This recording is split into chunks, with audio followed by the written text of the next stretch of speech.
నెల్లూరు జిల్లాలో ఉద్యాన పంటలు సాగు చేసే రైతులకు ఆంధ్రప్రదేశ్ ప్రభుత్వం రాయితీలు ప్రకటించింది. 2024-25 ఆర్థిక సంవత్సరానికి గాను ప్రభుత్వం 10,29,00,000 రూపాయలను రైతులకు అందించేలా ప్రణాళిక సిద్ధం చేసినట్లు ఉద్యాన శాఖ జిల్లా అధికారి సుబ్బారెడ్డి తెలిపారు.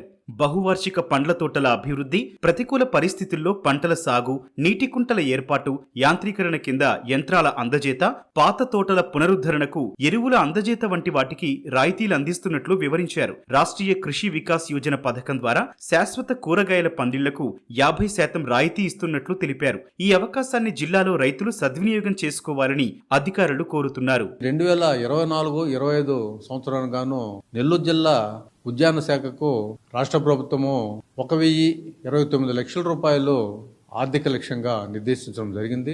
ఇందులో ముఖ్యంగా 3 పథకాలు ఉన్నాయండి. మొదటిదేమో MIDH అంటే mission for integrated development of horticulture కింద మనకి 459 లక్షల రూపాయలు ఆర్థిక లక్ష్యంగా కేటాయించడం జరిగింది.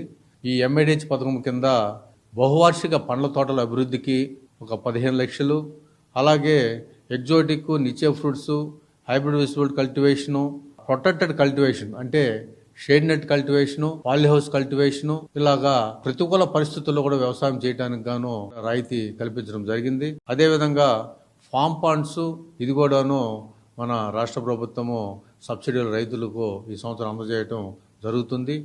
ఉద్యాన యాంత్రీకరణ పథకం కింద కూడాను 50% సబ్సిడీతో రైతులకు స్ప్రేయర్లు, పవర్ టిల్లర్లు, మినీ ట్రాక్టర్లు, ట్రాక్టర్ మౌంటెడ్ స్ప్రేయర్లు ఇవన్నీ కూడాను వ్యక్తిగతంగా రైతులకి 40-50% వరకు సబ్సిడీతో ఇవ్వడం జరుగుతుంది.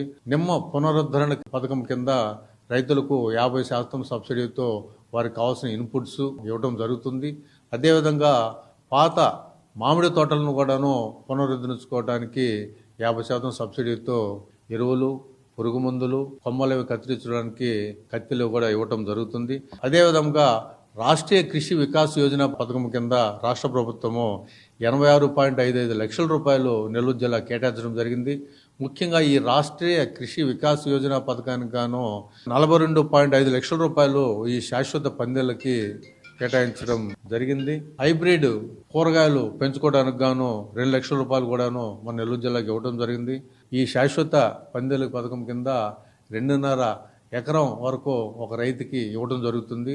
ఒక్కొక్క ఎకరానికి 1,00,000 రూపాయలు సబ్సిడీ రూపేణ అందించడం జరుగుతుంది. ఈ కలెక్షన్ సెంటర్లు, కోల్డ్ రూమ్స్ కూడాను సబ్సిడీ ఇవ్వడం జరుగుతుంది. ఈ కలెక్షన్ సెంటర్లకి దాదాపు ఒక కలెక్షన్ సెంటర్ కట్టడానికి 15 లక్షలు ఖర్చు అవుతుండగా ఫార్మర్ ప్రొడ్యూస్ ఆర్గనైజేషన్కి అయితే మాత్రము 75% సబ్సిడీతో 11.25 లక్షల రూపాయల సబ్సిడీ రూపేణ ఇవ్వడం జరుగుతుంది. అదేవిధంగా కోల్డ్ రూమ్ మొత్తం ఖరీదు 12 లక్షల రూపాయలు కాగా 9,37,500 రూపాయలు ఫార్మర్ ప్రొడ్యూస్ ఆర్గనైజేషన్స్కి అయితే ఇవ్వడం జరుగుతుందండి. ఇండివిజువల్గా కలెక్షన్ సెంటర్స్ కానీ కోల్డ్ రూమ్కి కానీ 30% సబ్సిడీ ఇవ్వడం జరుగుతుంది. మరి రైతులందరూ కూడాను ఈ యాక్షన్ ప్లాన్కి అనుగుణంగానే ఇప్పుడు ఎంపిక చేయడం జరుగుతుంది. రైతులు ఉద్యాన శాఖ అందించే రాయితీలన్నింటిని కూడా వినియోగించుకొని నెల్లూరు జిల్లా ఉద్యాన పంటల అభివృద్ధికి దోహదం చేయాలని కోరుకుంటున్నాను.